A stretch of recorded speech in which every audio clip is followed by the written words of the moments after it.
ونستغفره من شرور أنفسنا ومن سيئات أعمالنا من يهده الله فلا مضل له ومن يضلل فلا هادي له أشهد أن لا إله إلا الله وحده لا شريك له وأشهد أن محمدا عبده ورسوله لا نبي بعده اللهم صل وسلم وبارك على رسول الله محمد بن عبد الله وعلى آله وأصحابه ومن تبعهم بإحسان إلى يوم القيامة فقال رب اشرح لي صدري ويسر لي أمري واحلل عقدة من لساني يفقهوا قولي يا فتاح يا عليم اللهم إنا نسألك علما نافعا ورزقا طيبا وعملا متقبلا.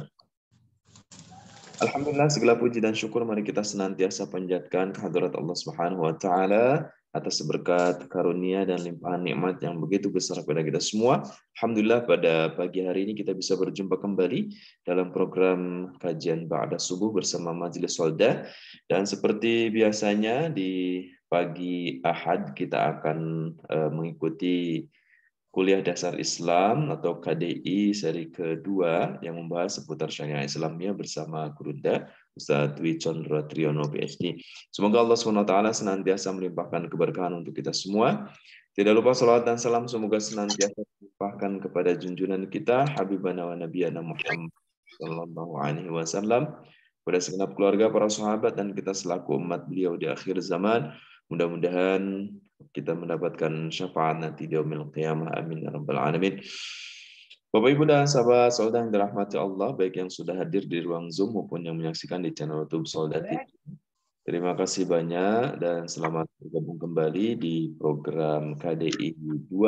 Semoga yang hadir baik di ruang Zoom maupun yang menyaksikan di channel YouTube senantiasa diberikan kesehatan, kemudahan dan perlindungan dari Allah Subhanahu wa taala serta banyak keberkahan. Baik, insya Allah pada pagi hari ini kita akan mengkaji tema berikutnya di pertemuan ke-9, yakni metode penarikan hukum dari sunnah Rasul. Untuk menambah keberkahan majelis kita pada pagi hari ini, mari kita awali dengan bersama-sama melafalkan Ummul Kitab Al-Fatihah.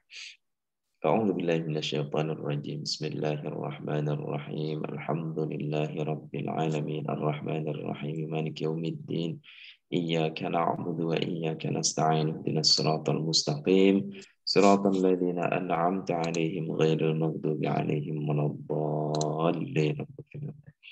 Semoga majelis kita senantiasa diberikan kemudahan dan kelancaran oleh Allah Subhanahu wa taala. Amin ya rabbal alamin.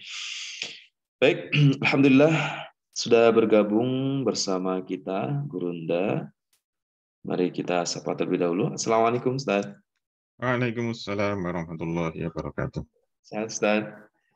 Alhamdulillah sehat. Alhamdulillah, Masya Allah. Walaupun akhir-akhir ini terasa dingin, tapi alhamdulillah kita bisa lanjutkan dan Masya Allah semangat kembali melihat Gurunda pagi hari ini. Baik, kita langsung masuk ke materi pada pagi hari ini. Langsung saja waktu dan kesempatan kami aturkan pada Gurunda. Fadhal Ustaz. Baik, terima kasih. Assalamualaikum warahmatullahi wabarakatuh. Waalaikumsalam warahmatullahi wabarakatuh. Alhamdulillahirabbil alamin. Shalatu wassalamu ala asrofil anbiya'i wal mursalin. Sayyidina wa maulana Muhammadin wa ala alihi wa sahbihi ajmain. Amma. Bapak, Ibu, dan saudara-saudara sekalian yang dirahmati Allah, alhamdulillah kita bisa bertemu kembali dalam Majelis Soldah TV yang semoga senantiasa mendapatkan keberkahan dari Allah Subhanahu wa taala, limpahan rahmat dari Allah Subhanahu wa taala, dan ilmu-ilmu yang kita kaji benar-benar jadi ilmu yang bermanfaat di dunia wal akhirah. Amin. Ada yang bocor. Baik Bapak Ibu sekalian, seperti di hari Kamis kemarin, kita berharap kajiannya 45 menit ya. Nanti kalau sudah 45 menit, ya kita selesaikan dan biasanya bersambung. Tapi insya Allah semoga ini selesai materi metode penarikan hukum syariat dari sunnah Rasul. Ini khusus yang biasa menggunakan istilah sunnah-sunnah, bid'ah-bid'ah. Nah, sunnah itu apa? Mari kita belajar bersama tentang sunnah Rasul ya, sunnah Rasul.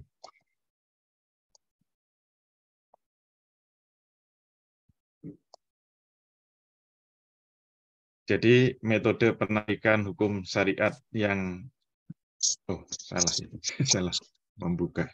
Mohon maaf. Harus diulangi lagi.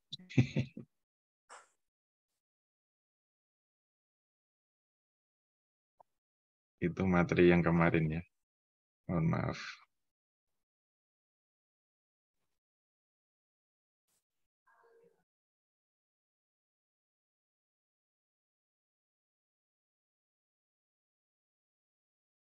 Iya. Metode penarikan hukum dari sunnah Rasul.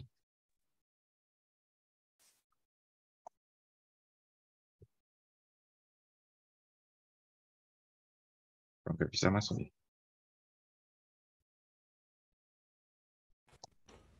Ini ada gangguan lagi. Jangan.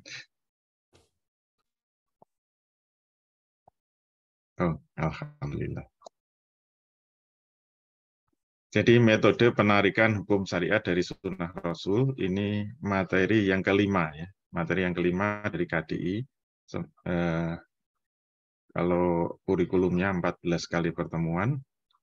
Baik, kita mulai definisi sunnah.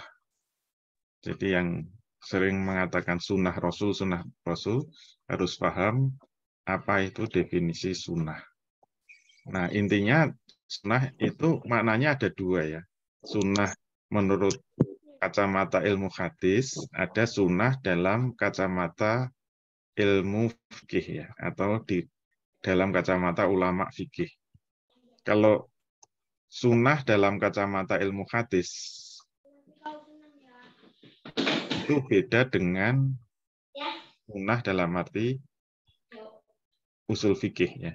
As-sunnatu indal ulama usul, yang dimaksud sunnah menurut ulama usul, yaitu usul fikih ya maksudnya, ma wurida an Rasulillahi sallallahu alaihi wasallam min kaulin au fi'lin au takririn li kaulin au fi'lin.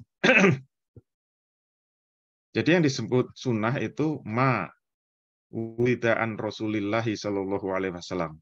Apa-apa yang berasal dari Rasul sallallahu alaihi wasallam. Semua ma ini lafaz umum, semua yang berasal dari Rasul, baik itu berupa perkataan, perbuatan, maupun takrir, yaitu persetujuan. Baik takrir itu di hadapan Rasul, maupun diceritakan kepada Rasul, yaitu perbuatan sahabat yang dilihat oleh Rasul langsung, kemudian didiamkan, atau perbuatan tidak di hadapan Rasul, kemudian diceritakan dan Rasul diam, itu maknanya setuju. Nah ini makna sunnah menurut usul fikih ya. Tapi menurut ilmu fikih kemarin sunnah itu salah satu hukum syariat. Jadi ada hukum wajib, hukum sunnah, hukum mubah, hukum makruh, hukum haram. Berarti istilahnya sama, maknanya berbeda. Nah, berarti sunnah yang akan kita bahas ini sunnah dalam arti semua yang berasal dari Rasul. Nah, sebelum kita mengistimbat bagaimana caranya menarik hukum dari sunnah Rasul ini, kita harus tahu kenapa sunnah itu menjadi sumber hukum yang kedua setelah Al-Quran. Dalilnya dari Al-Quran itu sendiri. Ya ayyuhalladzina amanu atiullaha wa atiur rasula wa ulil amri minkum. Fa in tanaza'tum fi syai'in farudduhu ilallahi war rasuli. In kuntum tu'minuna billahi wal yaumil akhir. Dzalika khairu wa ahsanu ta'wila. Wahai orang-orang yang beriman, taatilah Allah, taatilah Rasulnya, dan ulil amri antara kamu. Nah ini berarti yang memerintahkan untuk taat kepada Rasul itu adalah Allah Subhanahu wa taala. Fa in tanaza'tum fi syai'in, kalau kamu berbeda pendapat tentang sesuatu, cara menyelesaikan bagaimana? Farudduhu ilallahi wa rasul. Kembalikan kepada Allah dan Rasulnya. Bukan kembalikan kepada ulil amri, bukan kepada suara terbanyak, tapi kembalikan kepada Allah dan Rasulnya, bermakna kembalikan pada Al-Quran dan As-Sunnah. Itu dalil pertama. Kemudian dalil kedua juga dari Quran. Jadi dari surat Al-An'am 50, in attabi'u illa ma yuha ilayya. Aku tidak, innya itu innahi ya, innahi. Jadi meniadakan. Aku tidak mengikuti kecuali ma yuha ilayya. Semua yang dilakukan oleh Rasul itu adalah wahyu dari Allah. Jadi omongannya Rasul, perilakunya Rasul, perbuatannya Rasul, semuanya itu dari wahyu. Itu yang menegaskan Allah Subhanahu wa taala. Kemudian ayat berikutnya, oh sudah cukup ya, 2 ayat saja. Oh, masih. Mohon maaf. Ayat berikutnya Al-Ahzab 21. Laqad kana lakum fi Rasulillahi uswatun hasanah liman kana yarjullaha wal yawmal akhirah wa dzakarallaha katsira. Sungguh telah ada pada diri Rasul itu suri teladan yang baik bagimu. Suri teladan itu berarti tempat untuk menjadi teladan, menjadi rujukan, menjadi panutan bagi orang yang mengharap rahmat kepada Allah dan kedatangan hari kiamat. Dan dia banyak menyebut asma Allah. Jadi kalau ingin mendapatkan rahmat Allah, caranya apa? Ikuti sunnah Rasul. Intinya begitu. Kemudian ayat berikutnya Al-Hasr ayat 7, wa ma atakumur rasulu fakhuzuhu wa ma nahakum anhu fantahu. Ini juga ada lafadz ma yang menunjukkan umum. Semua yang berasal dari Rasul, semua yang diberikan oleh Rasul kepadamu, ambil. Semua itu menunjukkan tidak terkecuali. Dan semua yang dilarang Rasul, tinggalkan. Itu berarti ada izin Allah untuk menjadikan sunnah Rasul sebagai sumber rujukan. Kesimpulannya apa? Meneladani sunnah Rasul itu hukumnya wajib, tapi cara meneladaninya harus sesuai dengan status hukumnya. Nah, ini yang paling penting. Semoga nggak keliru ya.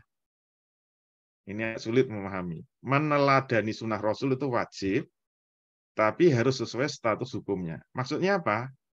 Meneladani sunnah Rasul itu wajib hukumnya, tapi ada meneladani sunnah Rasul yang hukumnya wajib, ada meneladani sunnah Rasul yang nanti jatuhnya sunnah, ada meneladani sunnah Rasul yang jatuhnya mubah, ada yang meneladani Rasul yang jatuhnya makruh, bahkan ada meneladani sunnah Rasul yang jatuhnya haram. Jadi jangan kaget, meneladani Rasul malah haram. Tidak boleh. Tidak boleh. Malah hukumnya haram. Yuh, meneladani sunnah Rasul kok haram? Katanya wajib. Wajib menjadikan sunnah Rasul sebagai sumber hukum, tetapi harus diistimba dulu. Jatuhnya apa? Wajib, sunnah, mubah, makruh, atau haram. Nah, inilah yang kita bahas pada pertemuan hari ini. Nah, oleh karena itu, sunnah Rasul dari definisi tadi kita bagi menjadi 3. Ada sunnah fi'liyah yang dilakukan oleh Rasul, perbuatan Rasul, ada sunnah qauliyah, dan ada sunnah takririyah. Ada sunnah takririyah. 3 ya. Nah, bagaimana cara meneladaninya? Yang paling sulit itu dari perbuatannya. Ini yang kemudian banyak menimbulkan perselisihan, perbedaan. Itu biasanya dari fi'lur Rasul, perbuatan Rasul. Fi'lur Rasul. Nah, caranya kita sudah diberikan resepnya oleh para ulama. Tugas saya hanya membuat skema saja. Ini bukan dari saya. Kita ambil dari kitab-kitab fikih ya. Mohon maaf, usul fikih. Jadi, saya hanya membuat skemanya. Nanti kalau ketemu hadis, jadi boleh disebut hadis, boleh disebut sunnah. Mungkin supaya nggak kabur dengan hukum yang sunnah itu harus disebut hadis. Ya. Jadi makna hadis dengan sunnah itu sama menurut ahli usul fikih. Jadi kalau ketemu hadis, itu diagramnya apa? Dipilah jadi 2 dulu. Kalau dari perbuatan Rasul ya.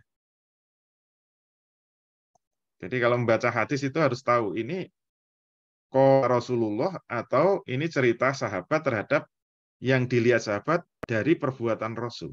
Jadi kalau fi'lur Rasul itu biasanya cerita sahabat. Rasul pernah melakukan ini, melakukan itu, namanya apa? Fi'lur Rasul ya, perbuatan Rasul. Nah, kalau kita menemukan hadis yang isinya perbuatan Rasul, maka harus dipilah. Ada perbuatan Rasul yang bersifat jibiliyah, ada yang ghairu jibiliyah. Apa yang dimaksud perbuatan Rasul yang masuk kategori jibiliyah? Nah, menurut ulama, yang disebut jibiliyah itu perbuatan yang bersifat manusiawi. Yang semua manusia itu kalau berbuat ya seperti itu. Yang membedakan dengan perbuatan-perbuatan hewan atau binatang. Contoh perbuatan jibiliyah itu apa? Cara berjalan.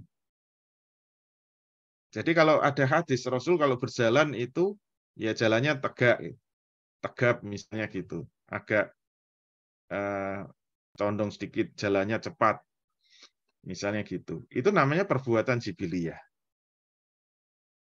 Contoh lain misalnya tidurnya Rasul. Rasul kalau tidur itu miring ke samping misalnya gitu. Dan yang jadi bantalnya itu tangannya sendiri, ya pakai bantal. Misalnya ada hadis seperti itu. Kemudian cara makan Rasul.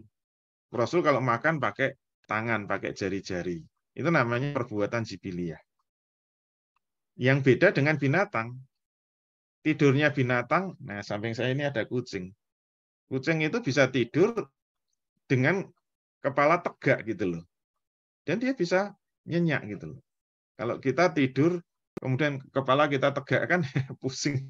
Nggak bisa. Apalagi kalau cara tidurnya kelelawar. Itu nggak bisa tidur kalau kepalanya di atas. Kelelawar itu baru bisa tidur kalau kepalanya di bawah. Kakinya di atas, kepalanya di bawah. Itu malah tidur nyenyak dia. Coba kalau kita niru kayak gitu. Nggak bisa. Kucing kalau berjalan pakai 4 kaki. Kalau disuruh 2 kaki nggak bisa dia. Cuma sebentar aja. Kalau kita dengan 2 kaki. Itu namanya perbuatan-perbuatan jibiliyah. Nah, kalau kita itu meniru perbuatan jibiliyah dari Rasul, hukumnya mubah. Jadi boleh meniru, boleh tidak. Mubah saja. Misalnya kita makan pakai jari-jari atau pakai sendok, itu hukumnya mubah. Kita mau tidur itu terlentang atau miring, itu mubah saja. Kecuali kalau ada dalil yang mengharamkan. Misalnya kalau ada celaan tidur yang tengkurap misalnya. Misalnya kalau ada seperti itu. Berarti ada itu qauliyah ya.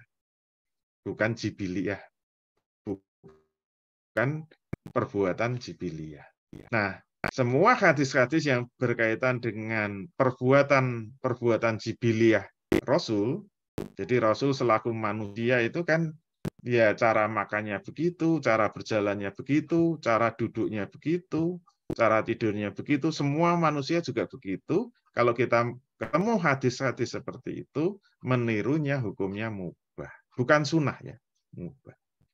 Kemudian yang ghairu jibiliyah. Jadi selain perbuatan yang bersifat manusiawi tadi, kita masuk kepada perbuatan-perbuatan Rasul yang bersifat ghairu jibiliyah. Itu dibagi 2 lagi. Ada yang khususiyah Rasul, ada yang ghairu khususiyah. Nah, ini harus hati-hati ya. Ada perbuatan Rasul yang khusus Rasul, berarti kalau kita meniru hukumnya haram. Nah, katanya suruh niru Rasul, katanya wajib menjadi teladan. Ternyata kalau itu khusus untuk Rasul, kita meniru malah haram. Nah, mungkin kita bertanya, dari mana kita tahu itu khusus Rasul? Nah, ini tugasnya ulama memang. Yang tahu harus ahli usul fikih ya. Ulama-ulama mujtahid. Nah, salah satu kitab usul fikih yang kita kaji, taunya dari mana? Biasanya taunya ada perbedaan antara qaul Rasul dengan fi'lur Rasul. Itu tanda-tanda bahwa itu khususiyah Rasul. Contohnya misalnya menurut hadis, aurat laki-laki itu baina surah wa rukbah. Aurat laki-laki itu antara pusar dan lutut. Itu kan kaul Rasul ya. Tapi pernah Rasul itu di hadapan para sahabat, kain sarungnya itu tersingkap. Izar ya.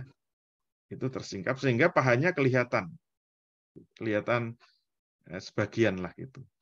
Semua sahabat melihat. Dan Rasul membiarkan itu. Pahanya terlihat. Padahal jelas-jelas paha itu adalah aurat. Nah ini ada ta'arud ya, ada perbedaan antara ucapan Rasul sendiri dan perbuatan Rasul. Nah ini menurut para ulama itu tanda-tanda bahwa perbuatan itu khusus Rasul. Nah dalam riwayat hadis itu kemudian Utsman bin Affan datang, terus tahu ditutup. Sehingga pada protes, loh, kok sekarang ditutup? Kata Rasul, karena Utsman datang. Utsman ada, malaikat itu malu gitu. Nah itu menunjukkan apa? Ada perbedaan antara fi'lur Rasul dan qaul Rasul. Nah itu ciri-ciri berarti perbuatan itu khusus Rasul yang tidak boleh ditiru oleh umatnya. Umatnya harus mengikuti qaul Rasul. Itu contoh mengikuti sunnah Rasul yang haram. Makanya mohon maaf ya, bagi bapak-bapak, ikhwan yang main sepak bola, tidak boleh pakai celana pendek yang kelihatan pahanya. Dengan mendasarkan pada sunnah Rasul ini. Hadis ini khususnya Rasul yang tidak boleh diikuti. Dan itu banyak ya, sunnah Rasul yang itu khusus Rasul sehingga tidak boleh umatnya itu mengikuti. Contoh lain misalnya, Rasul itu kalau berpuasa, istilahnya puasa wisol. Puasa wisol itu menggabungkan antara buka dengan sahurnya. Itu digabungkan sehingga makannya cuma sekali. Ini sunnah Rasul. Yang kalau kita menirunya hukumnya haram. Karena banyak hadis-hadis yang menunjukkan bahwa berbuka yang baik itu buka yang lebih awal. Sahur yang baik itu diakhirkan. Itu kan ucapan Rasul yang bertentangan dengan perbuatannya. Maka kita meniru puasa wisol hukumnya haram. Contoh lain misalnya sholat witir ya. Sholat witir itu tegas hukumnya sunnah. Itu termasuk ibadah nafilah ya, tambahan, bukan wajib. Tapi khusus Rasul sholat witir itu wajib. Jadi kalau Rasul meninggalkan sholat witir ya seperti meninggalkan sholat 5 waktu. Makanya bagi Rasul kewajiban sholat itu 6 waktu, bukan 5 waktu. Dan itu khusus Rasul yang tidak boleh ditiru umatnya. Kalau kita meniru sunnah Rasul ini hukumnya haram. Contoh lain misalnya kadang-kadang perbedaan dengan Al-Quran ya. Misalnya ayat tentang menyentuh perempuan yang membatalkan wudu. Aula mastumun nisa. Aula mastumun nisa itu menyentuh perempuan. Menurut Imam Syafi'i, ini kalau menggunakan fikih Syafi'i, kalau laki-laki wudu menyentuh perempuan itu batal sholatnya. Lamasa dimaknai dengan makna zuhir, yaitu menyentuh. Ada yang memaknai makna batin, yaitu bersetubuh ya. Nah, kalau saya mengikuti mazhabnya Syafi'i, menyentuh yang dimaksud ya menyentuh kulitnya, itu membatalkan wudu. Tapi ada hadis Rasul itu ketika sholat tahajud, kakinya Aisyah itu menutupi sadahnya, menutupi tempat sholatnya. Kemudian dipegang kakinya, disingkirkan. Dan Rasul terus sholat tanpa wudu gitu loh.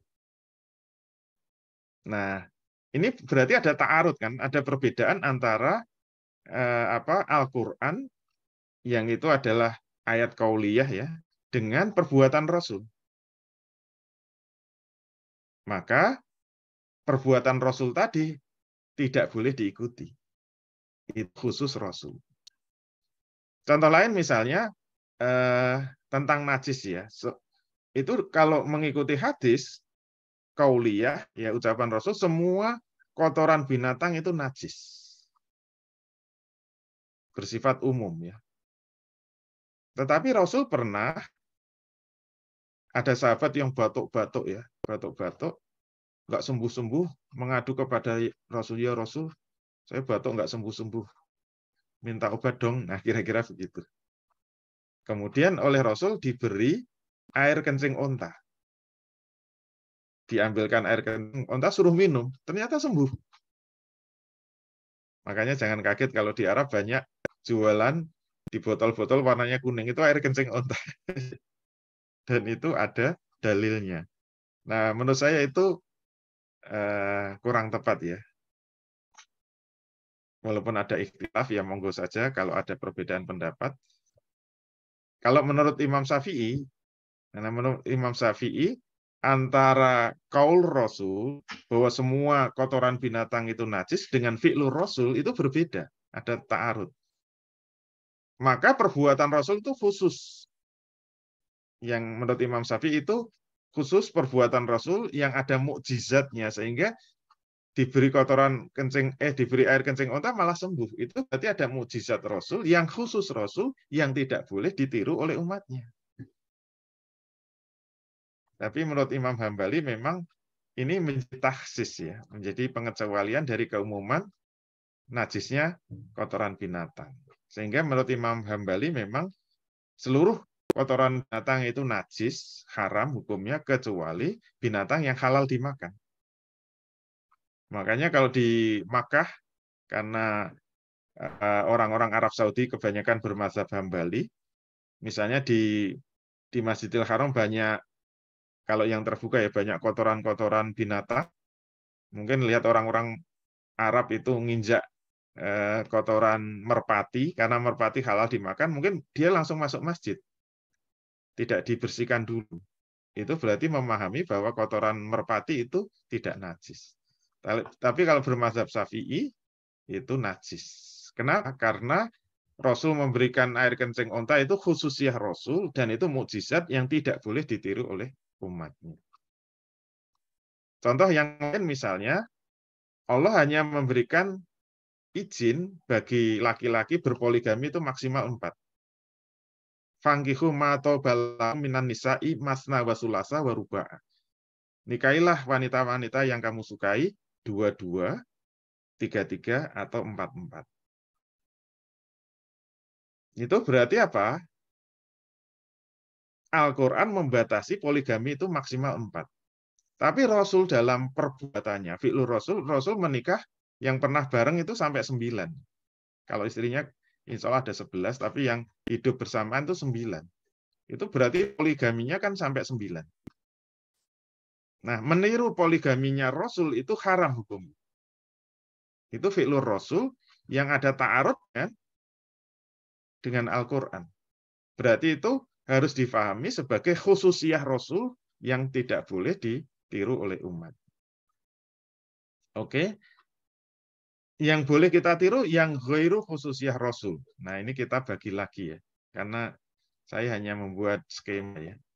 Yang ghairu khususiyah Rasul harus kita bedakan berupa tafsir atau penjelas atau ghairu tafsir. Ini menjelaskan dari Al-Quran atau bayan ya, bayan dari Quran atau ghairu bayan. Nah, sama-sama penjelas itu nanti ada yang disertai dengan perkataan dari Rasul, ada yang tidak. Seperti Quran memerintahkan sholat. Aqimu sholata wa atuz zakata. Dirikanlah sholat dan bayarkanlah zakat. Kemudian ada perkataan Rasul. Shollu kama ro'aitumuni usolli.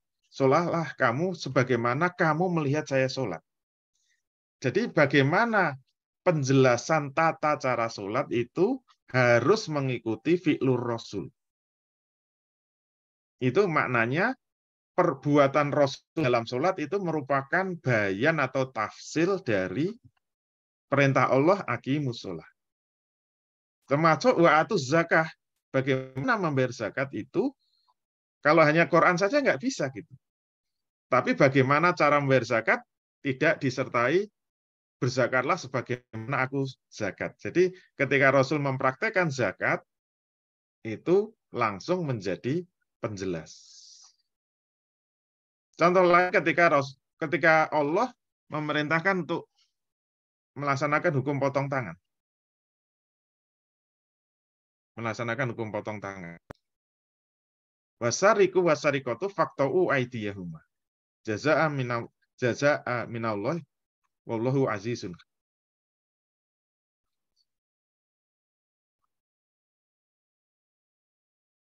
Wasariku wasarikotu, pencuri laki-laki dan pencuri perempuan, potonglah tangan dari keduanya. Nah, yang disebut yad atau tangan itu mulai dari pergelangan sampai ujung tangan ya, ujung tangan. Terus yang disebut potong tangan tuh mulai dari ketiak ini atau dari siku atau pergelangan atau potong jari. Itu semuanya tangan, bersifat mutlak, semuanya tangan. Nah, kalau kita tidak menggunakan sunnah Rasul, maka kita tidak bisa mengamalkan secara benar. Nah, ketika ada pencurian di zaman Nabi, Rasul memotong tangannya.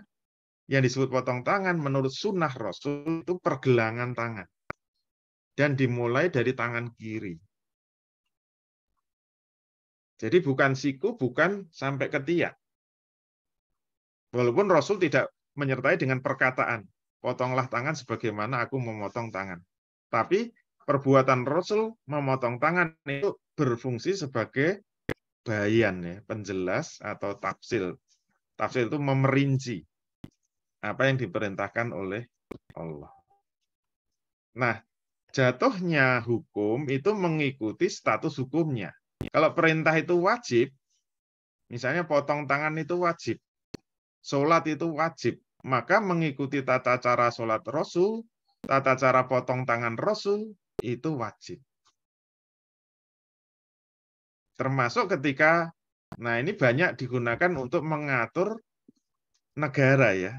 Makanya mohon maaf kalau Pak Mahfud sering kekeh mengatakan Pak Mahfud MD itu, nggak ada itu tuntunan dari Islam mengenai bagaimana mengatur negara menurut Islam itu diserahkan pada manusia. Nggak ada tuntunan dari Islam. Nah itu berarti, mohon maaf ya, berarti kaidah penarikan hukumnya masih belum mendalam ya.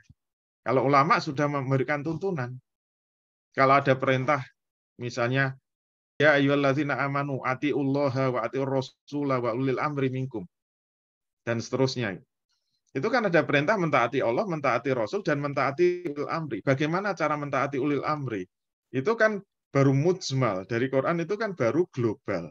Tata caranya, semua fi'rul Rasul dalam mengatur negara, itu hukumnya wajib diikuti. Pemimpin tertinggi itu siapa? Tugasnya apa? Kewenangannya apa? Terus ada wakilnya atau tidak? Yang istilah hadisnya itu wazir. Waziro ini Abu Bakar wa Umar bin Khattab. Terus ketika mengangkat wali, ketika mengangkat amil dan sebagainya, itu semua perbuatan-perbuatan Rasul yang wajib diikuti karena apa? Mengatur negara dengan Islam hukumnya wajib. Perintahnya fahkum bainahum bima anzalallah wala tattabi ahwa'ahum amma ja'aka minal haq. Putuskanlah hukum di antara manusia. Itu kan berarti sebagai hakim. Hakim itu pengatur. Itu caranya bagaimana? Memutuskan harus dengan apa yang diturunkan oleh Allah. Dan tidak boleh mengikuti perkataan orang banyak. Berdasarkan musyawarah mufakat itu tidak boleh. Terus tata caranya bagaimana? Itu wajib mengikuti tata cara yang dituntunkan oleh Rasul. Kalau hukumnya sunnah, mengikutinya juga sunnah. Tata cara. Misalnya, bagaimana kalau kita punya hajat walimahan. Rasul dulu walimahan nyembelih kambing misalnya. Ya kita waliman nyembelih kambing itu ya sunnah saja. Kalau nggak kuat ya nyembelih ayam nggak apa-apa. Kalau itu perbuatan mubah, maka mengikutinya mubah. Misalnya makan, minum ya. Perintahnya kan dari Quran. Kulu wasrobu mimma razaqakumullah. Nah, kemarin kan sudah kita jelaskan bahwa makan, minum itu jatuhnya mubah. Berarti meniru tata cara makannya Rasul itu hukumnya juga mubah. Apakah dengan sendok atau dengan jari-jari itu hukumnya mubah. Kemudian yang kedua, bukan penjelas. Bukan penjelas itu ada unsur takarub dan tidak ada unsur takarub. Maksudnya apa? Ini perintah-perintahnya dari Allah. Bukan penjelas itu maknanya tidak ada perintahnya dari Allah. Berarti semata-mata Rasul berbuat.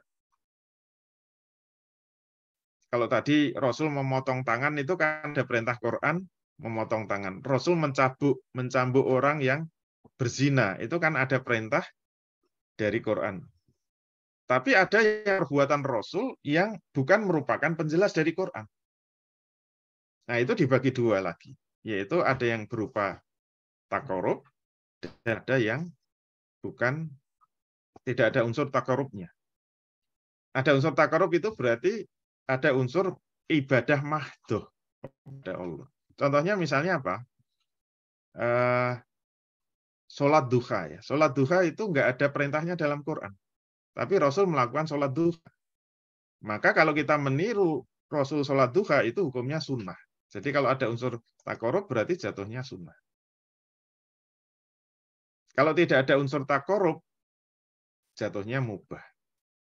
Contoh lain misalnya Rasul kalau berdoa itu mengangkat tangan. Itu perbuatan Rasul yang tidak ada perintahnya dalam Quran.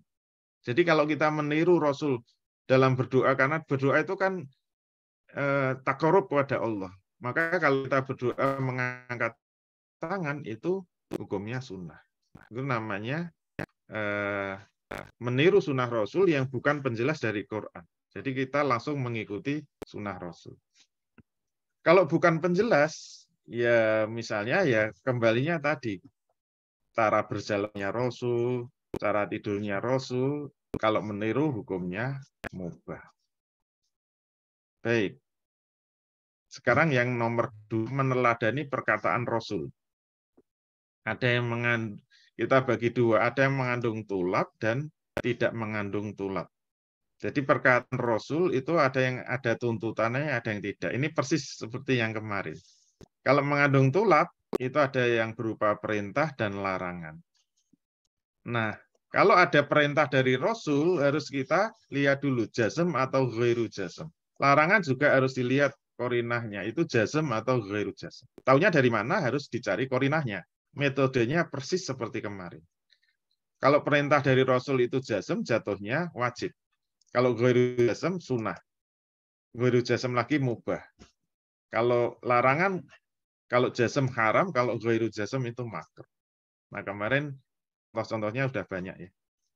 Misalnya, ala fazuruha, diperintahkan untuk ziarah. Itu jatuhnya ghairu jazm. Berarti ziarah kubur itu sunnah, bukan makruh.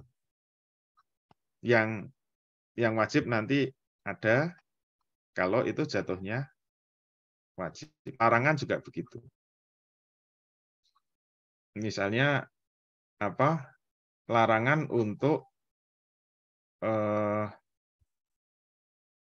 multi akad ya kalau dalam muamalah. Nah, Rasulullah Shallallahu alaihi wasallam an safqataini fi safqatin wahidatin.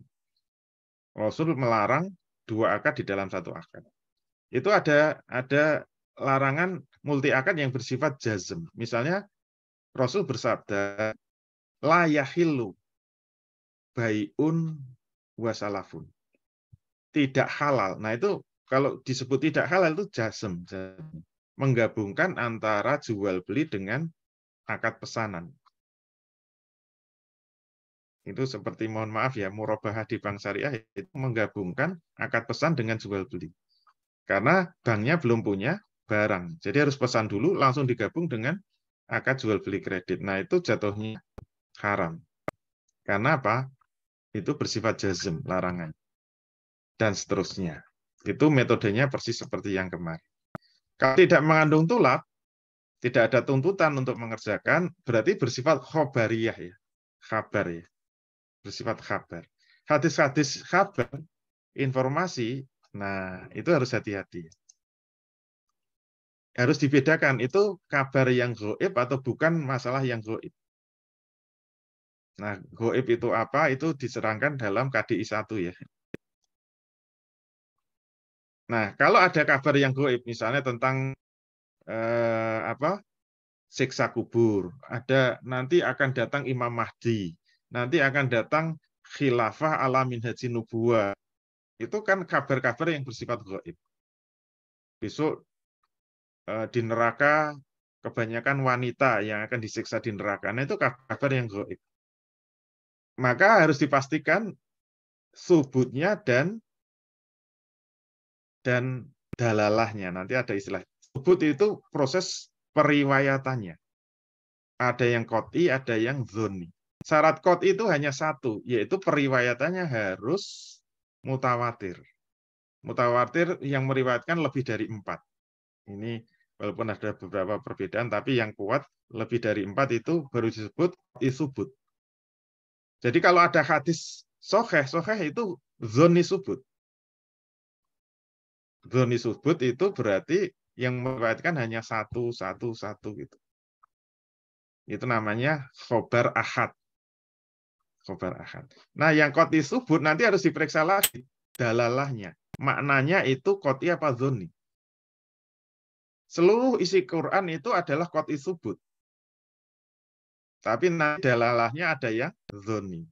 Misalnya masa iddah wanita yang ditalak itu salah satu kuruk ya. Kuruk itu suci apa haid. Nah, ini ada ulama yang memahami suci, ada yang memahami haid. Kalau Imam Syafi'i memahami itu suci. Tapi jumhur memahami itu haid gitu loh. Berarti itu dzonni dalalah. Tapi kalau dalam Quran dikatakan wasariku wasarikotu faktou. Nah, itu namanya qot'i dalalah. Yang namanya potong itu jelas. Dipotong tangannya ya itu namanya qot'i dalalah. Itu kalau Quran. Seluruh Quran itu qot'i subut, tapi tidak semua isi Quran itu qot'i dalalah. Dalam hadis juga begitu. Ada hadis yang qot'i subut dan ada yang dzonni subut. Nah, yang qot'i subut itu harus dicek lagi. Maknanya itu qot'i atau tidak. Nah, nanti jatuhnya apa? Jatuhnya nanti beda-beda. Kalau dzonni subut itu nanti ada yang levelnya sahih, ada yang hasan, ada yang dhaif. Dan yang tidak masuk sunnah Rasul atau hadis Nabi itu maudhu. Kalau maudhu itu palsu. Kalau dhaif itu sebenarnya di mata sahabat, di mata ulama masih berharga. Hadis dhaif. Yang tidak bisa dipakai sama sekali itu maudhu. Nah, peruntukannya bagaimana? Kalau ada hadis yang bersifat khabar ya, itu qot'i subut dan qot'i dalalah itu kita menerimanya dengan pembenaran yang pasti. Kalau qot'i subut tapi dzonni dalalah kita hanya membenarkan ya, tapi tidak dengan pasti. Dzonni subut dan qot'i dalalah itu jatuhnya membenarkan saja. Tapi tidak membenarkan secara pasti. Kalau dhaif ini hanya berfungsi sebagai fadilah amal saja. Tidak boleh untuk menarik hukum syariat. Fadilah amal itu misalnya dorongan untuk memperbanyak zikir, memperbanyak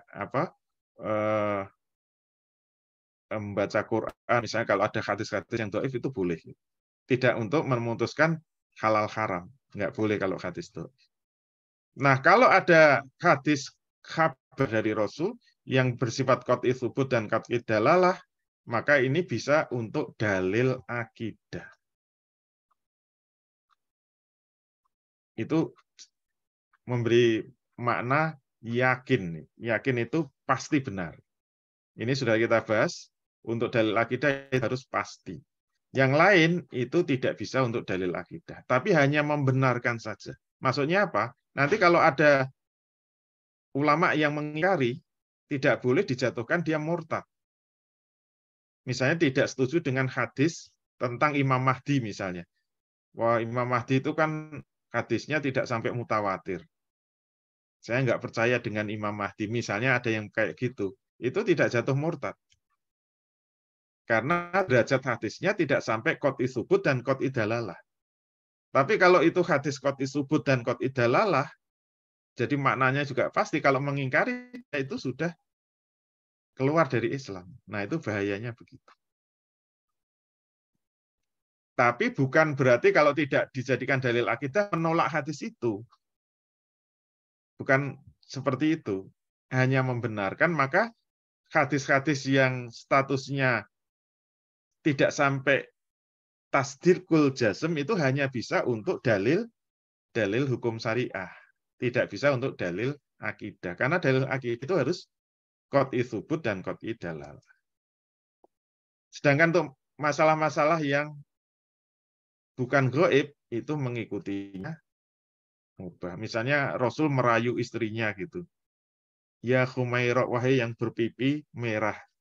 Itu ucapan yang tidak mengandung tolab, hanya kabar saja, dan ini nggak ada hubungannya dengan kabar-kabar gaib. Kalau kita menirunya ya silahkan ngerayu istrinya pakai gitu, asal sesuai faktanya ya. Nanti istrinya kulitnya hitam ngomong, wahai yang berpipi merah, itu bisa menimbulkan keributan. Padahal hukumnya mubah saja. Yang terakhir, meneladani takrir Rasul, itu ada dua kemungkinan tadi ya. Perbuatan sahabat itu dilakukan di hadapan Rasul, ada yang perbuatan sahabat tidak dilakukan di hadapan Rasul. Kalau Rasul mendiamkan, itu yang banyak itu nanti muamalah ya. Misalnya sahabat pernah melakukan samsaroh ya. Kemudian Rasul mendiamkan, itu berarti samsaroh hukumnya boleh. Sahabat melakukan sirkah, kemudian Rasul mendiamkan, itu berarti hukumnya boleh.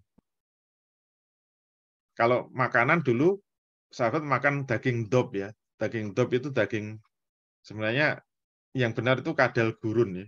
Kadrun. Bukan biawak. Kalau biawak itu haram. Dob itu makanannya tumbuh-tumbuhan, tanaman. Dia bukan binatang yang memakan daging. Kalau biawak itu pemakan daging. Tapi kadang-kadang diterjemahkan dob itu biawak, jadi kurang tepat ya. Sebenarnya itu kadal gurun. Yang makanannya itu adalah makanan-makanan tumbuhan. Jadi itu herbivora. Karena semua pemakan daging yang bertaring itu hukumnya haram dimakan. Itu ada hadisnya sendiri. Jadi sahabat makan dob itu didiamkan, maka jatuhnya mubah. Ada perbuatan yang tidak di hadapan Rasul tapi disampaikan. Itu hadis yang terkenal. Itu sahabat melakukan ruqyah ya. Jadi ada kepala suku yang sakit dan dia mengumumkan barang siapa yang bisa menyembuhkan nanti diberi hadiah kambing. Kambing yang banyak jumlahnya. Ternyata diruqyah. Caranya apa? Dikasih, dia minta air putih, kemudian dibacakan Al-Fatihah. Mungkin 3 kali gitu, terus ditiupkan, terus disuruh minum kepada kepala suku itu. Ternyata sembuh. Kemudian diberi hadiah beberapa puluh ekor kambing, dan disampaikan kepada Rasul, tapi Rasul nggak komentar. Hanya nyuruh kambingnya disembelih, kemudian makan bareng-bareng. Nah, itu berarti ruqyah hukumnya boleh mubah gitu, boleh berobat dengan ruqyah. Alhamdulillah pas ya. Selesai. Assalamualaikum warahmatullahi wabarakatuh. Oh, lewat dikit. Bismillah.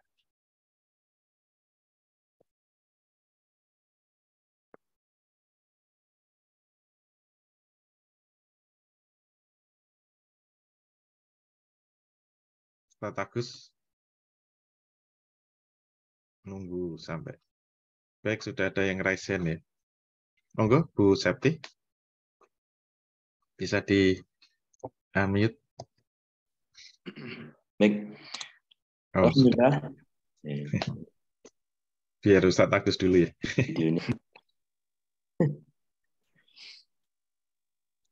Saya kembalikan, mungkin ada gangguan sinyal. Enggak ya?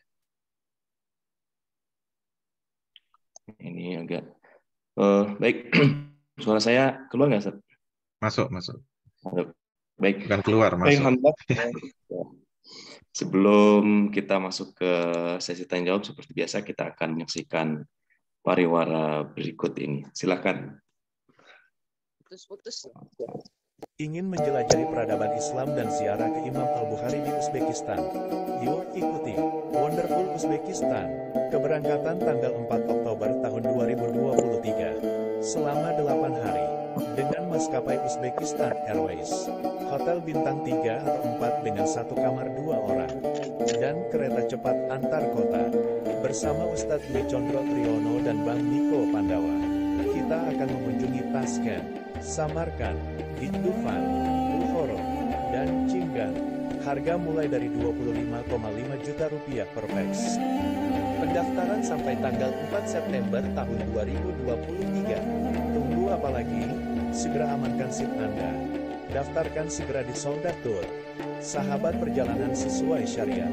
Sampai jumpa di Uzbekistan.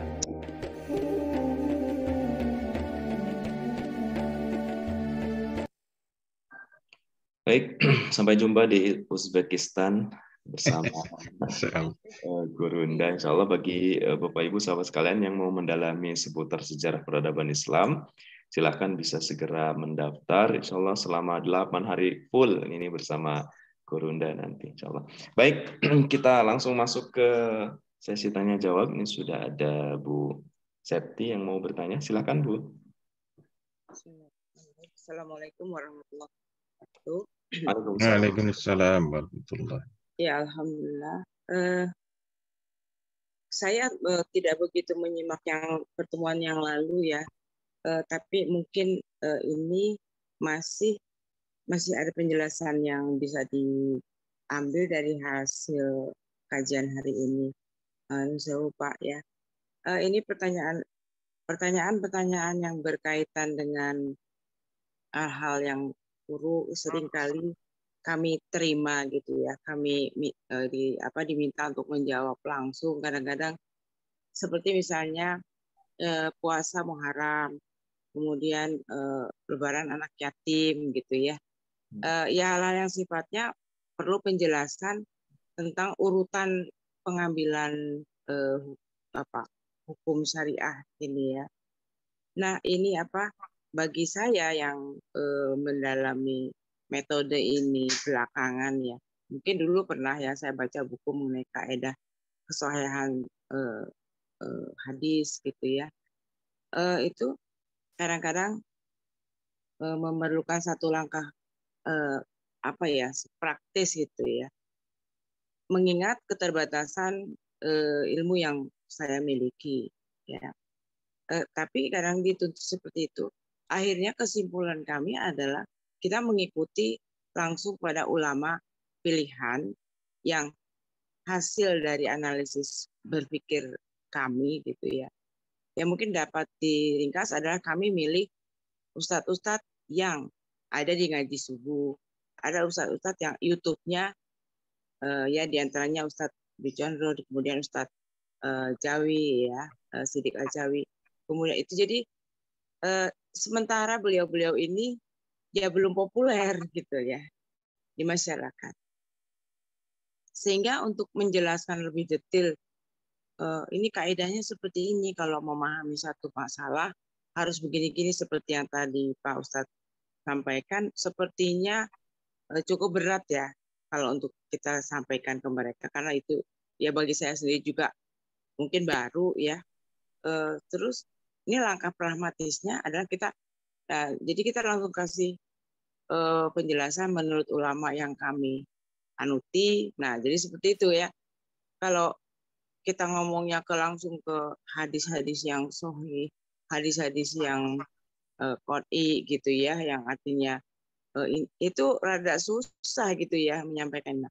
Kira-kira apa ya yang harus kami lakukan ini sebagai ya penyampai lah, boleh disebut gitu, yang seringkali kita sudah membahas hal-hal yang sifatnya akidah, tapi tetap saja ujung-ujungnya mereka menanyakan hal-hal yang sifatnya buruk seperti itu. Ya tadi juga banyak hal yang surprise sih bagi saya ya mengenai apa tadi contoh-contoh yang seperti minum air kencing unta itu ya. Itu kok jadinya kalau kita nggak bermazhab, judulnya adalah boleh gitu.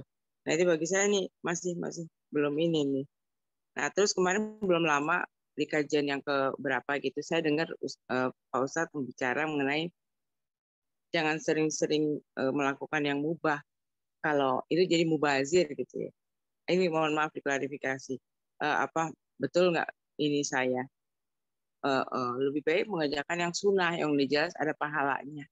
Nah ini dua poin pertanyaan ini dulu mungkin itu saja. Ya terima kasih. Assalamualaikum warahmatullahi wabarakatuh. Waalaikumsalam warahmatullahi wabarakatuh. Terima kasih Ibu. Baik, terima kasih Bu Septi. Jadi yang ditanyakan Bu Septi justru inilah yang kita sedang bahas, ya, sedang kita pelajari. Jadi kemunduran umat sekarang ini adalah kemunduran dalam taraf berpikir agamanya, ya, kemunduran itu. Sehingga umat itu, ini sudah kita bahas minggu lalu ya, umat itu ngertinya yang disebut Islam itu langsung dari Quran dan Sunnah. Nah, minggu lalu sudah kita sampaikan itu berbahaya. Tidak boleh orang awam itu langsung mengambil hukum dari Quran dan Sunnah. Tidak boleh. Kemarin sudah kita katakan, kalau kebetulan benar, itu nilainya tetap salah. Kenapa? Karena yang berhak untuk mengistimbat hukum itu hanya ulama. Terus pertanyaannya, terus kita membuka kajian ini untuk apa? Gitu loh. Malah bikin bingung saja ya.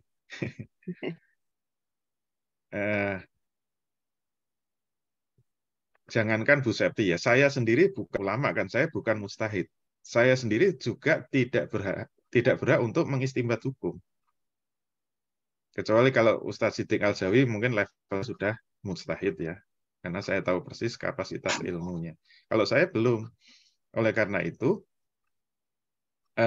terus fungsi ilmu ini untuk apa? KDI 2 ini. Yang pertama, supaya kita paham bahwa kita tidak boleh secara gegabah untuk menarik hukum sendiri. Nggak boleh. Ketemu satu hadis, langsung menyimpulkan itu haram. Kemudian dikit-dikit haram, hanya dengan modalnya satu hadis, dua hadis. Kemudian yang kedua, kita harus memahami yang menjadi pengikat perbuatan itu bukan Quran dan Sunnah secara langsung. Yang bisa mengikat perbuatan itu adalah hukum syariat. Hukum syariat itu harus sudah jelas statusnya apakah wajib, apakah sunnah, ataukah mubah, makruh, haram. Itulah yang bisa menjadi landasan perbuatan. Yang ketiga, yang berhak menentukan itu wajib, sunnah, mubah, haram hanya mustahid. Kita jangan berargumen, kita sama-sama orang Islam, kita sama-sama punya otak, kita sama-sama pegang Quran dan sunnah. Apa bedanya saya dengan Imam Syafi'i? Iya beda. Imam Syafi'i itu mustahid, kita orang awam. Jadi yang berhak menarik hukum itu hanya mustahid. Dalam bentuk apa? Nah, yang bisa kita pegang dari mustahid itu dalam kitab fikih. Ulama itu sudah membantu kita dengan merumuskan amal-amal sudah dalam bentuk fikih. Kemarin sudah kita singgung. Coba bayangkan kalau kita nggak mau berpegang fikih. Menganggap fikih itu kan buatannya Syafi'i. Syafi'i manusia biasa. Kita buang saja fikihnya Syafi'i. Kita langsung Quran dan Sunnah. Misalnya. Bahkan saya sering dengar Ustadz mengatakan, kamu mau ikut Syafi'i apa ikut Rasul? Gitu loh. Waduh, kok dibanding-bandingkan kayak gitu ya? Ya nggak banding lah.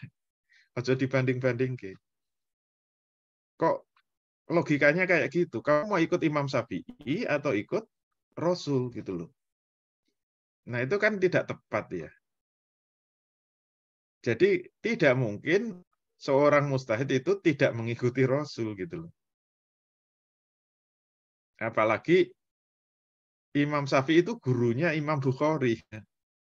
Kalau nggak percaya nanti kita ke Bukhara, ke Uzbekistan. Nah, ke Uzbekistan salah satunya kan ziarah ke makamnya Imam Bukhari. Nanti kita tanya saja. Itu dalam silsilah ilmunya beliau itu Imam Bukhari itu masih muridnya Imam Syafi'i. Sanadnya masih nyambung ke Imam Syafi'i gitu. Dan Imam Syafi'i itu mustahid. Kalau Imam Bukhari kan muhadis ya. Ahli hadis. Jadi ahli hadis itu levelnya di bawah mujtahid. Dulu pernah saya sampaikan ulama itu yang level paling rendah ahli Al-Qur'an ya. Yang hafal Quran 30 juz itu paling rendah. Yang lebih tinggi itu adalah ahli hadis, yang hafal banyak hadis. Berarti biasanya ahli hadis itu hafal Quran juga. Yang paling tinggi itu adalah mujtahid. Mujtahid itu pasti hafal Quran, hafal hadis, dan punya usul fikih sendiri. Itu yang ketiga. Kemudian yang keempat, fungsinya apa? Nah, itu minggu kemarin saya sampaikan, kenapa harus belajar KDI 2 ini, supaya kita tidak bingungan, tidak kagetan, tidak gumunan, istilah orang Jawa itu. Kagetan, bingungan itu kenapa? Karena kita terkaget-kaget, loh, menurut Ustaz ini kok halal, menurut Ustaz itu kok haram. Ini yang benar mana? Ini sebenarnya halal apa haram? Halal. Mumet. Kenapa? Karena nggak ikut KDI 2. Gitu. Jadi kalau ikut KDI 2, nanti nggak kagetan, nggak bingungan, nggak mumetan. Gitu. Kalau selesai 14 matrik masih bingungan, ya itu berarti ketika ngaji subuh kayak gini, tidur. Atau sering nggak masuk. Kita akan, walaupun sama-sama mukallid ya, kita itu bisa memilih. Kayak tadi ya, saya kasih contoh tentang ikhtilaf antara Imam Hambali dengan Imam Syafi'i. Kita tahu ilmunya, kan kita bisa melacak. Mana yang lebih kuat pendapatnya Imam Hambali dan Imam Syafi'i. Kita boleh memutuskan. Kalau saya kan bisa memutuskan dan saya mantap dengan pendapatnya Imam Syafi'i.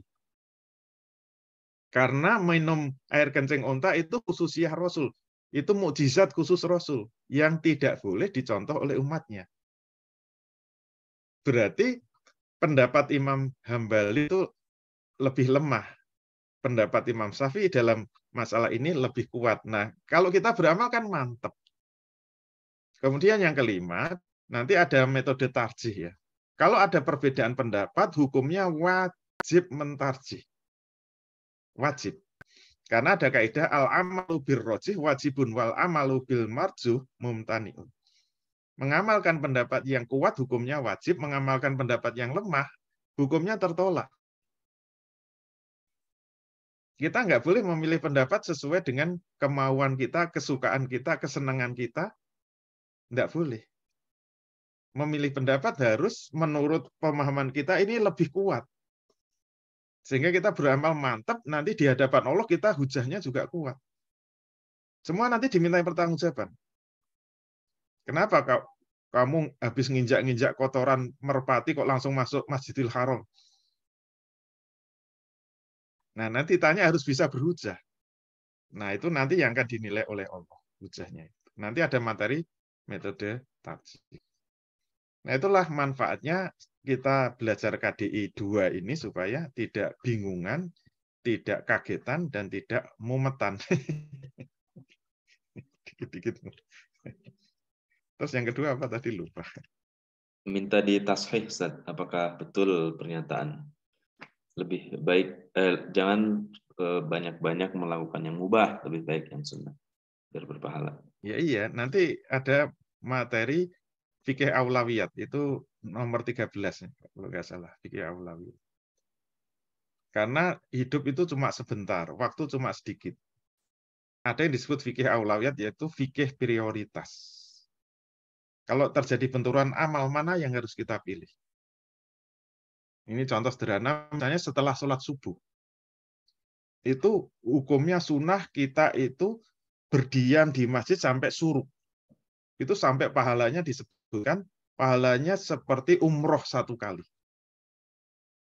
Kalau pengen umroh tiap hari, setelah sholat subuh di masjid, jangan pulang. Udahlah duduk, zikir atau baca Quran sampai suruk. Kan ada jadwal sholatnya, suruk. Kira-kira 1 jam setelah azan subuh itu suruk. Biasanya hitungannya 1 jam. Itu coba bayangin. Pahalanya seperti umroh. Saya dulu pernah ingat itu di Masjidil Haram, itu di belakang saya. Itu saya kebetulan ya perut mules. Habis sholat subuh saya buru-buru pulang, itu dipegang oleh sama orang Arab. Diomongi pakai bahasa Arab ya. Kalau saya Arab-Arab cemas. Saya tahu maksudnya. Dia sebutkan hadisnya terus. Intinya saya suruh duduk supaya mendapat pahala umroh. Jangan terus pulang, tunggu sampai suruh. Itu pakai bahasa Arab. Iya, naam. Saya duduk, dia pergi, saya terus langsung lari. Karena perut saya mules. Nah, misalnya kita ingin mengambil kesunahan. Habis sholat subuh, kemudian kita berdiam di masjid. Tapi ada jadwal kajian subuh. Soldah TV jam 5:30. 5:30 itu kan sudah belum selesai suruk itu. Bingung kan kita? Ini ikut kajian subuh Soldah TV atau kita di masjid? Kalau kita nggak ngerti fikih aulawiyat, bingung itu mesti. Karena belum selesai KDI 2. Itu mesti bingungan.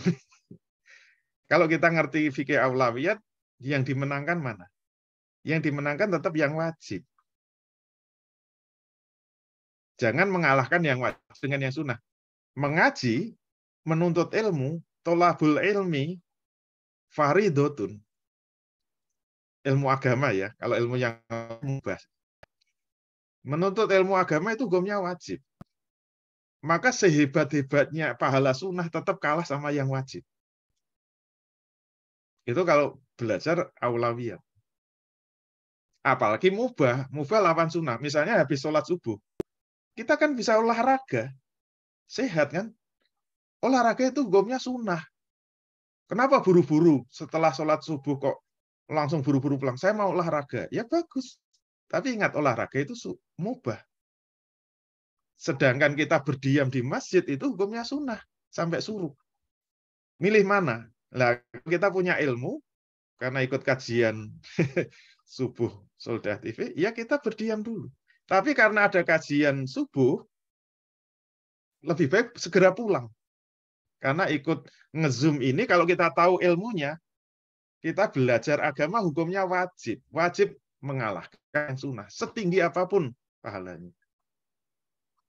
Seperti tahajud. Tahajud itu pahalanya besar. Tapi jangan sampai nggak sholat subuh. Bangun malam, sholat tahajud sampai 11 rakaat.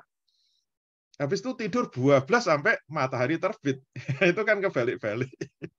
Mending nggak usah tahajud. Daripada subuhnya lewat. Nah, itu namanya fikih aulawiyat. Itu harus ngerti. Kalau nggak ngerti, kita bingung terus itu. Itu caranya memilih. Yang menuntunkan ulama. Gitu. Nanti kalau wajib ketemu wajib, ya harus tahu aulawiyatnya. Makanya saya dulu prihatin kalau ada ustadz yang kemana-mana itu kampanyenya, ceramahnya tentang pahalanya sedekah. Jadi bagaimana sedekah menyelesaikan masalah, The Miracle of Giving itu judulnya gitu. Ya saya acungin jempol lah, sedekah itu pahalanya besar. Tapi banyak jamaahnya yang rajin sedekah tapi nggak pernah bayar utang. Ya Allah. Karena saya kebetulan punya klien, perusahaan saya itu rajin sedekah. Dia punya utang dengan perusahaan saya, nggak bayar-bayar, ya Allah. Saya ingat itu utangnya 50 juta, nggak dibayar-bayar. Tapi saya tahu di mana-mana dia sedekah, gara-gara ikut jamaah itu. Itu gimana logikanya coba? Rajin sedekah, tapi nggak bayar utang. Utang itu hukumnya wajib dibayar, sedangkan sedekah itu sunnah. Mau sedekah 1 miliar, kalau utang 5.000 nggak dibayar, ya nggak level kan? Dosa kalau nggak bayar utang. Kalau nggak sedekah kan nggak dosa. Kalau punya duit, diprioritaskan yang wajib dulu. Tapi nanti wajib bisa ketemu wajib. Memberi nafkah kepada istri wajib. Membayar utang itu wajib. Mana yang harus kita dahulukan? Karena harus tahu ilmunya. Nanti wajib itu ada yang wajib doruriyat, ada yang wajib tahsiniyat, ada yang wajib hajiat. Ada 3 level wajib itu. kewajiban daruriyat, kewajiban hajiyat, dan kewajiban tahsiniyat. Itu semua ada di kitab usul fikih ya, kalau kita belajar usul. Nah, oleh karena itu, membayar utang itu tahsiniyat, wajibnya. Kalau memberi nafkah kepada anak istri itu kewajiban daruriyat. Kalau duitnya pas, ya harus diprioritaskan untuk nafkah, bukan untuk bayar utang. Nah, itu wajib ketemu wajib. Nah, kajian seperti ini sebenarnya bukan dominasi saya atau Ustadz Siddiq Al-Zawi yang di kajian subuh ini. Bukan dominasi. Sebenarnya ini semua sudah ada dalam kitab-kitab pesantren. Cuma nggak pernah dibuka. Itu kan kajian yang kita sampaikan itu dalam kitab usul fikih. Cuma saya buat biar agak keren, dibuat skema-skema. Itu kan bukan buatan saya. Itu saya ambil dari kitab usul fikih. Nah, sekarang usul fikih ditinggalkan. Seruannya langsung Quran Sunnah, langsung Quran Sunnah. Ya Allah, bablas angin itu. Bahaya itu ya. Bahasa Arabnya apa? Ya khabar. Gitu ya. Allah. Baik, insyaallah, alhamdulillah. Baik, kita bacakan yang sudah masuk di chat ya dari Pak Muhammad Supriyadi. Apakah ada agenda terselubung dari musuh Islam terkait dengan masalah khilafiyah atau perbedaan? Karena ada sebagian kelompok selalu menyorakan perbedaan dalam masalah khilafiyah, tapi tidak menyentuh persoalan yang qat'i, apalagi menyerukan untuk memperjuangkannya. Ya, terhadap kelompok lain kita nggak usah suudzon ya. Terhadap sesama Muslim nggak usah suudzon. Tapi kalau ada agenda musuh-musuh Islam, ya kita harus suudzon gitu loh. Bahwa ini ada agenda dari musuh Islam untuk apa? Memecah belah umat Islam. Ya kita alamatkan kepada musuh-musuh Islam, bukan kepada sesama Muslim. Sesama Muslim ini hanya korban. Apa ciri-cirinya? Ya terus digembar-gemborkan, dipanas-panasin urusan khilafiyah. Padahal khilafiyah itu sesuatu yang lumrah, sesuatu yang jelas ada. Dan nanti kalau kita masuk ke materi ijtihad, itu kita ngerti kok. Bahwa ijtihad itu ada yang benar, ada yang salah. Tapi khusus untuk mustahid. Kalau ijtihadnya salah, pahalanya 1. Kalau ijtihadnya benar, pahalanya 2. Ini khusus mustahid ya, bukan muqallid. Kalau muqallid harus cari pendapat yang kuat. Jangan, wah itu pendapatnya lemah, tapi pahalanya 1. Itu untuk mustahid, bukan untuk kita, bukan untuk muqallid. Berarti Rasul itu sudah mengabarkan bahwa ada ikhtilafiyah dari kalangan umat. Nah, seharusnya solusinya bukan memperuncing khilafiyah. Solusinya harus mempercerdas umat, harus menaikkan taraf berpikir umat. Salah satunya dengan materi seperti KDI 2 ini. Materi KDI 2 itu bukan belajar fikih ya ini. Kita belajar usul fikih. Tapi dengan format yang saya buat supaya lebih populer, lebih mudah gitu loh. Kalau kita langsung ke kitabnya ya muntah-muntah itu belajar usul fikih. Ini saya hanya buat format yang mudah supaya mudah dan menyenangkan. Kalau ingin menghadapi ikhtilafiyah di kalangan umat, caranya bukan mempertajam perbedaan, tapi mencerdaskan umat, menghilangkan perselisihan sehingga berbuntut kepada runcingnya permusuhan itu hanya dengan mencerdaskan. Mencerdaskan umat hanya dengan memberikan metodologi istinbat hukum. Kalau umat itu paham metodologi, ada perbedaan itu santai saja gitu. Guru murid beda nggak masalah. Imam Syafi'i itu gurunya adalah Imam Malik. Jadi Imam Syafi'i itu muridnya Imam Malik.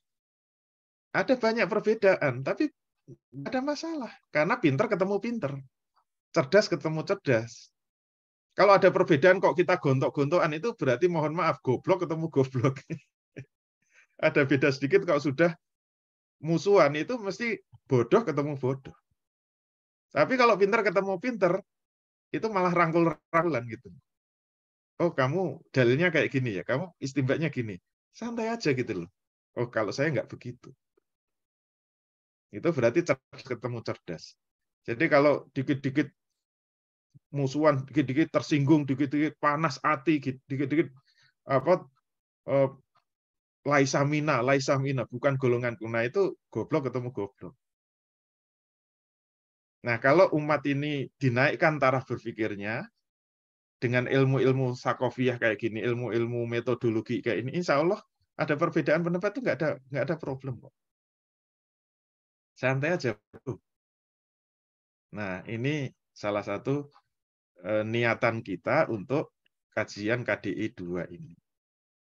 Bukan langsung fikih ya, kita belajar dikit-dikit ya tentang usul fikih. Walaupun mungkin kerangka besar. Gitu ya, Allah. Baik, alhamdulillah. Berikutnya ke Bu Rosi ya. Silakan Bu.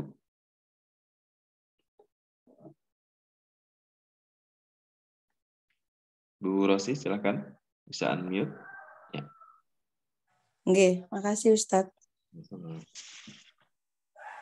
Tak bisa ya, Mas. Assalamualaikum warahmatullahi wabarakatuh. Siap, Mas. Waalaikumsalam warahmatullahi.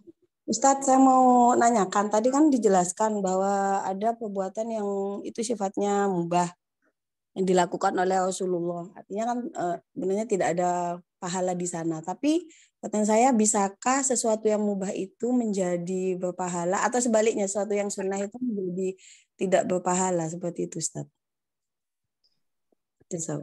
Iya. Minggu kemarin sudah saya sampaikan itu materi minggu lalu ya. Walaupun hukumnya mubah, kalau itu tahu hukumnya mubah dilaksanakan berpahala. Jadi kalau mengikuti misalnya cara tidurnya Rasul, cara makannya Rasul, kalau tahu itu hukumnya mubah itu berpahala. Kalau kebetulan kita sama ya, kita makan pakai tangan, itu kebetulan. Rasul dulu juga makan pakai tangan, pakai jari jemari langsung. Kalau kita tiap hari makan pakai tangan, nggak pakai sendok, itu nggak berpahala, nggak berpahala. Karena nggak tahu bahwa itu hukumnya mubah.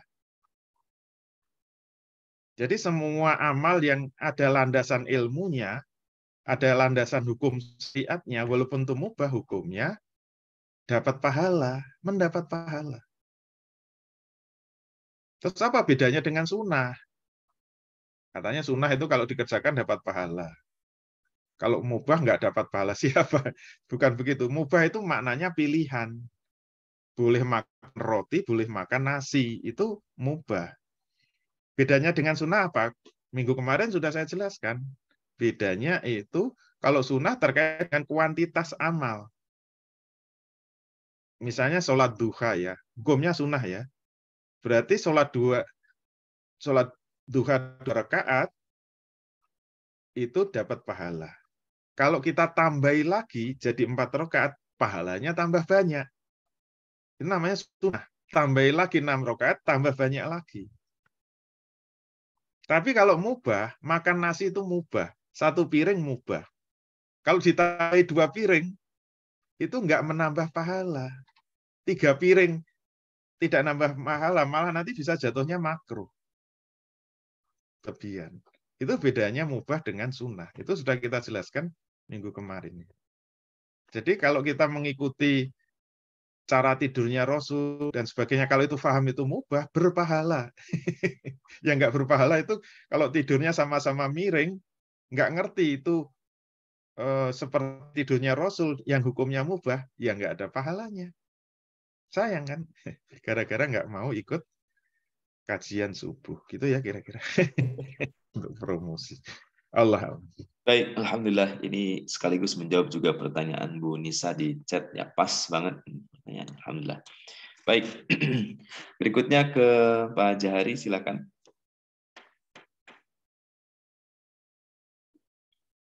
Silakan bisa unmute Pak. Assalamualaikum warahmatullahi wabarakatuh. Waalaikumsalam warahmatullahi wabarakatuh. Ustadz, Pertama, saya harapkan sekali ya bahwasanya tadi mengenai usul fikih yang disampaikan, kemudian ada metodologinya, skemanya yang dibuat oleh Pak Ustadz.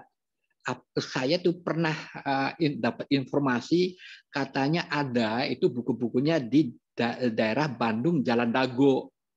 Cuma sampai saat ini saya belum mendapatkan. Maksud saya, apakah saya bisa membeli? Karena tanpa buku saya agak kewalahan gitu, karena kan baru, sesuatu yang awam itu Pak Ustadz ya. Sehingga istilah-istilah yang tadi ya kalau dipandu untuk mengingat kembalinya lebih baik. Jadi punten kalau boleh nanti saya harus pesan kemana gitu kan. KDE 1 atau apalagi KDE 2 nih yang penuh usul fikih, hukum-hukum itu yang pertama Pak Ustadz. Yang kedua ini tadi dikaitkan terkait dengan masalah sunnah Rasul kan gitu ya Pak. Kemudian juga dalam hal ini khusus untuk yang terkait dengan mengenai ini di qauliyah, mengandung tolab gitu, adan yang tidak mengandung, masalah yang gaib gitu kan. Nah, saya itu banyak mendapatkan informasi ataupun ceramah-ceramah yang terkait dengan beberapa hal, antara lain 3, seperti misalkan nanti Nabi Isa pada akhir zaman akan turun kan gitu ya Pak. Kemudian juga ada juga yang terkait dengan sahabat itu bisa menolong ataupun mengangkat sahabatnya dari neraka ke surga. Kemudian juga ada pelacur yang memberikan minuman ke anjing masuk surga. Nah, saya sedangkan kalau saya lihat misalkan mengenai Nabi Isa turun, padahal Nabi Isa kan kalau saya perhatikan di Al-Qur'an kan karena Al-Qur'an itu sumber utama atau primer bagi orang Islam. Kemudian juga ada sunnah dan juga al-jaizmah dan ijtihad gitu ya Pak. Nah, saya lihat di Ali Imran 55 di sana Allah menyampaikan, ingatlah ketika Allah berfirman, wahai Isa, aku mewafatkan kamu, mematikan kamu dan mengangkatmu. Jadi informasi jelas Nabi Isa itu telah diwafatkan gitu. Kemudian nggak ada informasi di Al-Quran itu bahwasanya Nabi Isa itu akan turun lagi ke dunia gitu kan. Kemudian informasinya kalau turun itu nanti bukan sebagai nabi loh, kok Allah mengangkat Nabi Isa sebagai rasul, kok ada informasi bahwasanya Nabi Isa bukan sebagai nabi itu Pak. Itu yang pertama Pak. Kemudian yang kedua mengenai sahabat yang bisa membantu sahabat yang lainnya untuk mengangkat dari neraka ke surga.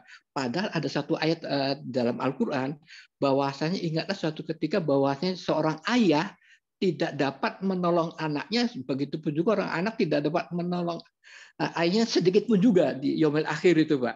Kemudian banyak mengenai aladina amanu amilus solihat, yang beriman dan beramal soleh mereka lah. Jadi artinya nafsi-nafsi gitu Pak ya, soalnya kan gitu ya Pak ya. Nah yang kedua, pelacur yang memberikan minuman anjing bisa masuk surga. Padahal orang yang sholat, orang yang puasa juga di sana diancam gitu Pak. Kalau sholatnya tidak sesuai dengan aturan Allah ataupun ngikutin Rasulullah, ya mereka apalagi ataupun lalai dalam sholatnya, mereka kan diancam neraka gitu Pak ya, wailul gitu. Kemudian juga tadi orang puasa, banyak yang berpuasa tidak mendapatkan apa-apa kecuali lapar dan dahaga dan lainnya itu Pak.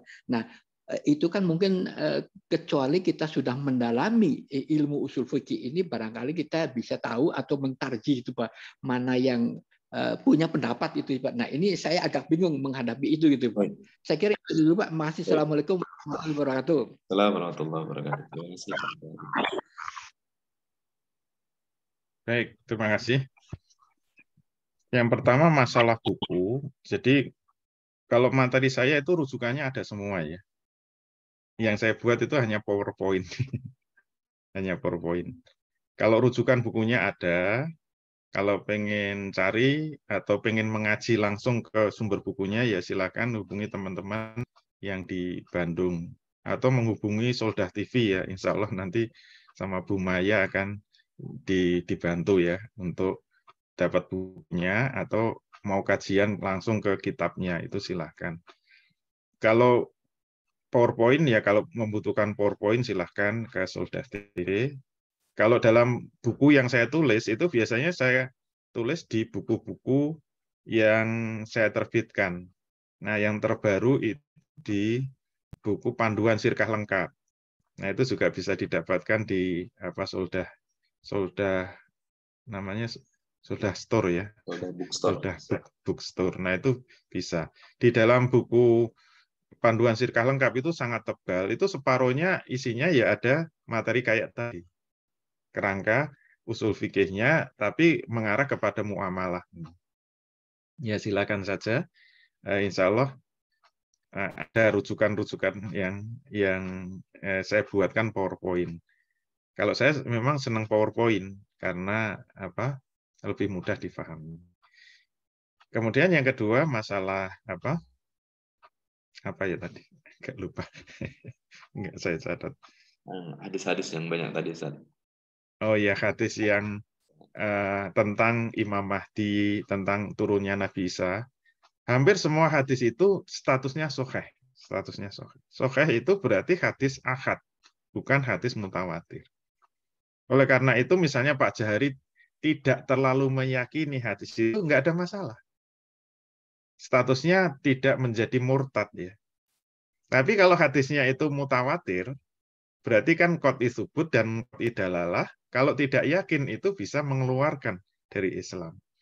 Walaupun satu hadis, kalau itu kabar-kabar yang gaib. Nah, kebetulan kebanyakan tentang Imam Mahdi, tentang tentang turunnya Nabi Isa, nanti ada Dajjal dan sebagainya, itu semuanya sahih. Jadi kalau sahih ya kita hanya membenarkan, tidak sampai tasdik jazm, hanya tasdik saja. Ini nanti kepentingannya kalau ada mahkamah Islam ya, ada qadhi, nanti misalnya ada yang menuntut ini nggak percaya sama Imam Mahdi, diajukan kepada kepada qadhi Islam, itu nggak bisa dihukum itu. Tapi kalau itu diajukan ke Islam itu, kalau itu hadisnya mutawatir, itu bisa dihukum. Ancamannya kalau murtad hukumannya bisa hukuman mati. Itu harus hati-hati ya dalam masalah akidah, harus hati-hati kalau ada ikhtilaf di dalam hadis-hadis yang statusnya sahih. Karena sahih derajatnya belum mutawatir, baru hadis ahad. Oleh karena itu, kalau mau mempercayai silahkan, kalau enggak tidak sampai menjatuhkan dirinya kafir gitu loh. Itu yang pertama. Yang kedua, di dalam memahami hadis-hadis itu memang ada metodologinya tadi. Jadi tidak boleh langsung satu hadis difahami secara general, tidak boleh. Kemarin kalau ikut KDI 1 ya, kita mengambil contoh tentang jangankan itu hadis, ayat saja nggak boleh langsung ditelan. Misalnya tentang hidayah dan dolalah ya. Kalau kita hanya ketemu mayyahdillahu fala mudhillalah wa may yudlil faulaika humul khasirun misalnya. Itu ayat Quran misalnya. Barang siapa yang diberi hidayah maka dia akan dapat hidayah. Barang siapa yang disesatkan dia orang yang rugi. Kalau kita langsung telan ternyata pemahamannya salah itu. Kalau hanya dari satu ayat saja. Untuk memahami tentang hidayah dolalah itu panjang sekali kan materinya. Ternyata harus dikaitkan dengan ayat-ayat yang lain, hadis-hadis yang lain. Dengan metode yang benar gitu loh. Mana ini status ayat itu am atau khos. Ini mujmal atau bayan. Ini mutlak atau muqayyad. Nah, ilmunya itu kan dari usul fikih. Wabil khusus ulumul Quran. Ulumul Quran itu bagian dari usul fikih. Jadi kerangka besarnya itu usul fikih. Nah, usul fikih itu nanti ada ilmu-ilmu pendukungnya seperti ulumul Quran, ulumul hadis, ada mustalah hadis, ada tafsir dan sebagainya. Itu semuanya dirangkai dengan usul fikih. Oleh karena itu kalau ketemu satu hadis ya jangan langsung ditelan gitu loh. Orang yang memberi makan minum anjing masuk surga. Itu syarat dan ketentuan berlaku. Harus hati-hati. Itu akan banyak hadis kita temui. Dulu sahabat tuh tanya, ya Rasul, saya ingin satu nasihat saja. Kalau saya amalkan, saya langsung masuk surga, tidak disiksa neraka. Rasul kadang-kadang mengatakan, kamu harus jujur. Gitu. Kalau itu kita telan mentah-mentah, yang penting kita jujur masuk surga. Surganya siapa? Tapi kadang-kadang ada sahabat lain tanya, ya Rasul, saya ingin nasihat kamu, apa amalan yang bisa menjamin saya langsung masuk surga tanpa hisab? Jawaban Rasul itu beda-beda loh. Kalau kita lihat hadis itu beda-beda. Kadang-kadang mengatakan berjihad di jalan Allah. Kamu mati syahid di jalan Allah. Tetapi ada sahabat yang lain, kalau kita mau lihat di hadis. Ya Rasul, saya ingin satu amalan yang bisa membuat saya langsung masuk surga tanpa hisab. Berbaktilah kepada ibu bapakmu. Oh, beda lagi toh. Ada lagi tanya, apa amalan yang membuat saya bisa langsung masuk surga? Sholat pada waktunya. Sholat ala waktiha ya, bukan di awal waktu, yaitu sholat pada waktunya. Sholat pada waktunya bisa masuk surga tanpa hisab, bisa. Tapi tetap syarat dan ketentuan berlaku. Nah, terhadap hadis ini, perlunya kita belajar usul fikih ya, ilmunya ulama, supaya tidak langsung gebrak-uyah gitu loh. Langsung ketemu satu hadis, udah gitu loh. Atau ketemu hadis tentang fadilahnya orang yang hafal Quran. Nanti bisa memberikan mahkota pada orang tuanya. Hafal Quran tapi nggak mau memperjuangkan Al-Quran, ya nggak bisa lah. Itu malah nanti berat itu hisabnya. Intinya apa? Intinya memang Islam itu harus diamalkan secara kafah. Nah, agar bisa mengamalkan Islam secara kafah, yang harus memahami semuanya. Yang itu perlu metodologi memahaminya yang sudah ditentukan oleh ulama. Nah, intinya begitu ya. Terima kasih. Masih ada lagi? Baik, masih banyak Ustaz, tapi ini waktu Ya, sudah habis. Nah, insya Allah kita akan simpan untuk pertemuan berikutnya mudah-mudahan insya Allah. Baik, ada closing statement dulu Ustaz? Baik, alhamdulillah sudah lewat jam 7.